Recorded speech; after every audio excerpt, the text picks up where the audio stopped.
En exécution à la loi organique numéro 15.003 portant création, organisation et fonctionnement de la Cour pénale spéciale en République centrafricaine, la mission multidimensionnelle intégrée des Nations Unies, en partenariat avec le Programme des Nations Unies pour le développement, se sont regroupés autour d'une table, et ce depuis 2 jours, en compagnie de plusieurs magistrats et officiers de police judiciaire, dans le cadre d'un atelier d'échange et de discussion sur le projet de loi du règlement des procédures et de preuves de la Cour pénale spéciale. L'objectif qu'on vise à l'issue de cet atelier,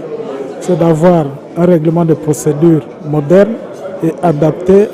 à la situation particulière de la Cour pénale spéciale, de manière à ce que cette juridiction puisse l'exécuter sans problème. Il est question de doter cette entité de personnel compétent à même d'enquêter, instruire et juger toute violation du droit international humanitaire commise sur le territoire centrafricain. La Cour pénale spéciale doit fonctionner suivant des modes de procédures qui sont assez spécifiques, qui ne sont pas forcément prévues par le Code de procédure pénale centrafricain. C'est pour cette raison que des experts avaient été engagés pour rédiger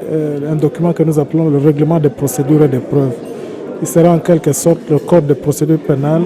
de la Cour pénale spéciale. Un autre appui de la communauté internationale à travers des efforts conjoints de la MINUSCA et du PNUD pour permettre au pays d'avancer clairement et résolument sur la fin de l'impunité en ce qui concerne notamment les crimes de guerre enregistrés dès la décennie 2000.